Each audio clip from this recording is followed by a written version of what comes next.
রংপুর জেলায় পীরগাছা, কাউনিয়া সহ আরও দুই-একটি উপজেলায় তেজপাতা চাষ হচ্ছে। বিশেষভাবে পীরগাছা, কাউনিয়ায় কৃষক তেজপাতা চাষ করে স্বাবলম্বী হচ্ছে। আমাদের এই এলাকায় ভাই তেজপাতার কথা বলতে গেলে প্রচুর তেজপাতা প্রতি বছরে 100 কোটির ওপরে ক্রয় বিক্রয় হয়।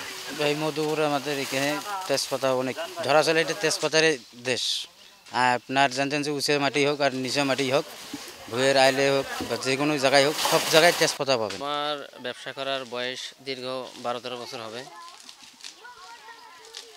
এখনও করতেছি। আমি বাগান কিনে কাটি 1 কেজি মানে শুকিয়ে কেজি ভাবে বিক্রি করি। কেজি 80 টাকা করে বিক্রি করি। বাজার যদি আরও ভালো হয়, আরও দাম বেশি হয়। আমাদের এখানে প্রায় মনে করেন যে 100-র উপরে আছে মানে ব্যবসায়িকের লাভজনক। যমুনা ইলেকট্রনিক্স ঈদে ডাবল খুশি অফার সিজন 3, যে কোনো পণ্য কিনলেই পাচ্ছেন নিশ্চিত ঈদ উপহার। ফসল হিসেবে কিন্তু আমাদের এই অর্থ এলাকার সবচেয়ে বড় কর্ম কিন্তু এই তেজপাতা।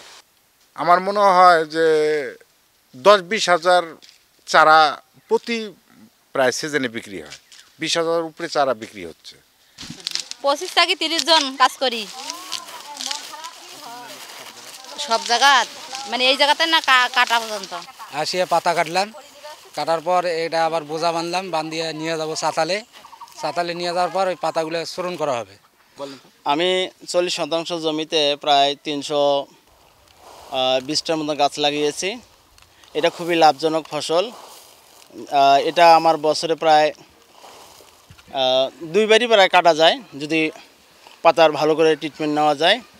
এটা খুবই লাভজনক, অন্যান্য ফসলের চেয়ে এটা খুবই লাভজনক। এখানে জমিতে লাগাইছে এবং প্রতিটা ক্ষেতের মালিতে লাগাইছে। তাই এটা আমরা বছরে 2 বার কাটি, এতে আমাদের অনেক পয়সা হয়।